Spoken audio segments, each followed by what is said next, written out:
Good morning. If you don't recognize this, this is the baton that Chris Dodson passed on to me when I became the pastor here at Frederick First United Methodist Church. And before he passed it on to me, you all stuffed it full, maybe you can see it from that way, you stuffed it full of some of your favorite Bible verses. And so I pulled out some of those and read them when I first arrived here, but I haven't been able to get all of them out. And I asked John to help me, and some of them are crammed so deep in there, and well, he can't figure out a way to get them out without ripping them into shreds. So they are stuck probably forever inside this baton.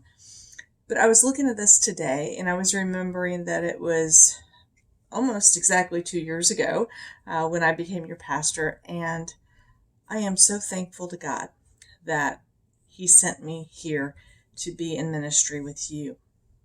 In your newsletter today, I hope you take the time to read it because there's going to be some information about reopening for in-person worship for our church. We're going to officially start on June 7th, but we're going to plan to have an outdoor communion service on May 31st, so this coming Sunday. So make sure you read all the information about that. But what I want to say is that I know that probably not everyone is going to be happy with all the decisions that we have made about how we're going to reopen and the timing of that. Some people are not going to be happy about wearing masks.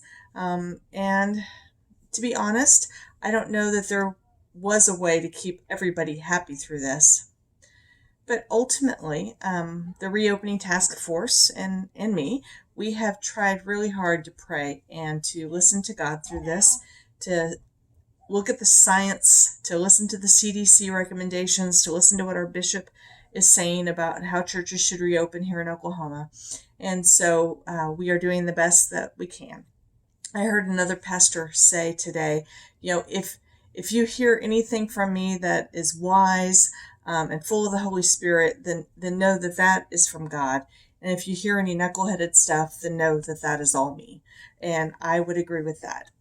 We probably don't have a perfect reopening plan, but it's what we've got. And we're going to move ahead, and hopefully by God's grace, we will reopen and we will begin to worship again together, and everything will be a blessing to our church, to those who gather and to those who continue to stay home and worship with us online. Now, I want to leave us with a prayer, and this is from Ephesians chapter 3, and this is what Paul writes. For this reason I bow my knees before the Father, from whom every family in heaven and on earth takes its name.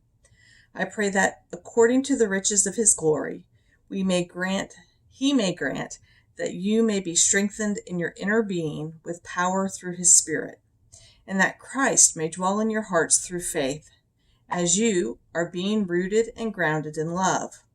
I pray that you may have the power to comprehend with all the saints what is the breadth and length and height and depth, and to know the love of Christ that surpasses knowledge, so that you may be filled with all the fullness of God.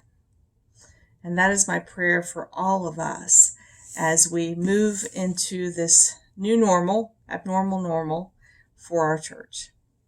Blessings for your Wednesday. Bye.